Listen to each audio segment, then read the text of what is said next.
Hey, this is Mr. Peterson with another screencast for Earth Science. Today, we're going to talk about soil conservation. Why is soil conservation so important, you ask? Well, soil is vital for our current way of life. It is a natural resource that we use in a number of ways. We use it to grow timber and crops.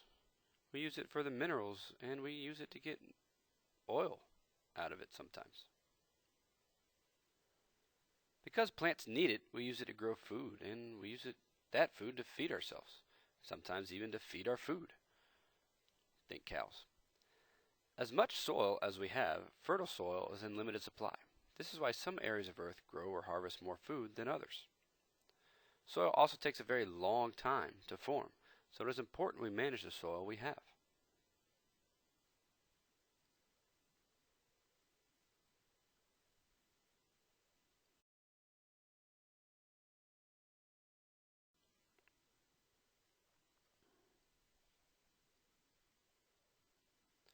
The value of soil is reduced when soil loses its fertility and when topsoil is lost due to erosion. Erosion is what happens when water or wind removes soil or rock from one location and place it in another. But I'll talk more about that in a few slides.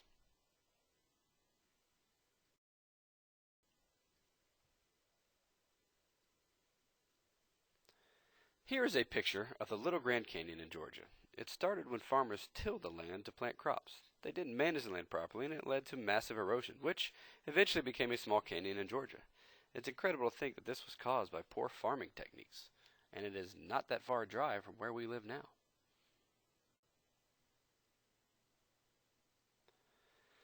When looking at soil, we have to look at some terms that we use in science. Soil that has lost its fertility is said to be exhausted.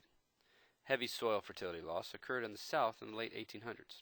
Soils that were used to grow cotton were exhausted because farmers had used up all the nutrients in the soil, which led to George Washington Carver developing new crops and farming methods that helped restore soil fertility in the South.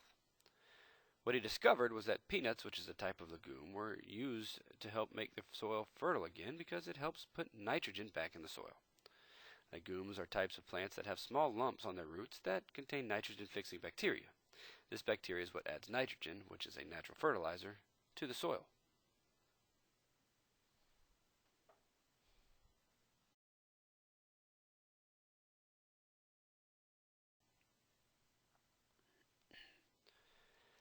The loss of topsoil from wind or water movement is called erosion.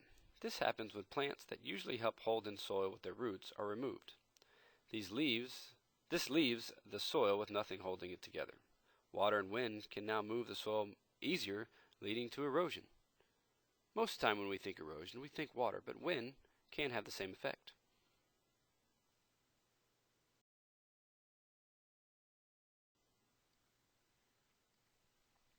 Here is a picture of a wind buffer in southwest Iowa. It helps prevent soil erosion from wind by blocking direct winds to closer to the ground. Here's another picture of basically the same technique.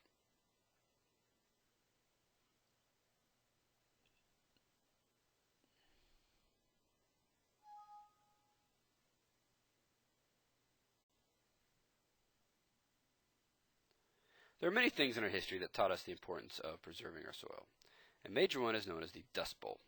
As farmers settled the Great Plains in the 1930s, they started to till up the ground to farm. However, between 1931 and 1939, the region experienced a drought.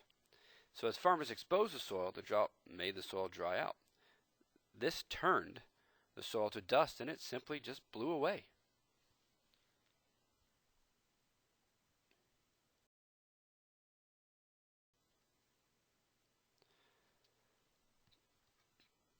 By 1930, almost all of the Great Plains had been turned into farms or ranches, which in turn led to lots of tilling of the soil. The long drought that I mentioned earlier helped turn the soil into dust. Then the wind blew and the soil east in great black clouds. So the Dust Bowl ruined farmland in parts of the Great Plains. The Dust Bowl helped people realize the value of soil, and it also led to farmers adopting new methods to help save the soil. What making matters worse, The Dust Bowl occurred during the Great Depression. I have several pictures in the next couple of slides.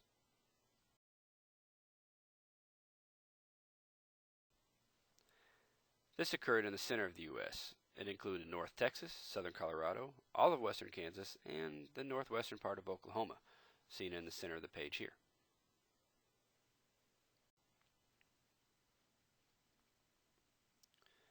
This photo was taken, and it illustrates the enormity of the problem. Now this one is an old picture. However, it was taken in Spearman, Texas, April 14, 1935. And when you look at it, it's pretty amazing. This shows the amount of soil that was displaced during these dust storms. And you can see from the picture, several feet could be moved and dropped into other places. The Dust Bowl helped us realize how valuable soil is. Farmers have now adopted soil conservation techniques. Soil conservation is the management of soil to prevent its destruction.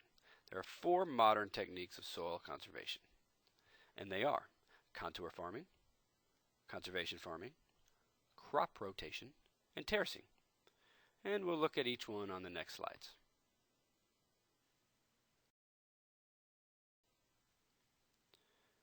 Starting with contour farming. Contour farming is when farmers plow and plant their fields along the curves of a slope. This helps slow the runoff of excess rainfall and prevents it from washing the soil away. You can see examples in these pictures here.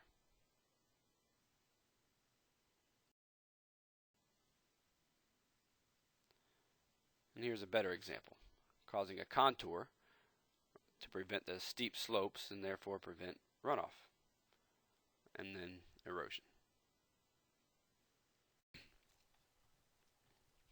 In conservation farming, farmers disturb the soil and its plant cover as little as possible. Dead weeds and stalks of the previous year crops are left in the ground to help return soil nutrients, retain moisture, and hold soil in place. This is also called low-till farming or no-till farming. Here's an example of conservation farming. You can see the old stalks were left in the ground to help retain the moisture and help hold in dirt, and the new is coming up with the green plant. Crop rotation is when a farmer plants different crops in a field each year. Different types of plants absorb different amounts of nutrients from the soil. Corn and cotton, for example, absorb large amounts of nutrients. So years of planting these crops can deplete the nutrients in the soil, so farmers plant crops that use fewer nutrients, such as oats, barley, or rye, after planting these crops. The year after they plant them, the farmer may plant legumes such as alfalfa or beans to restore the nutrient supply. Remember from earlier how they add natural fertilizer to the soil.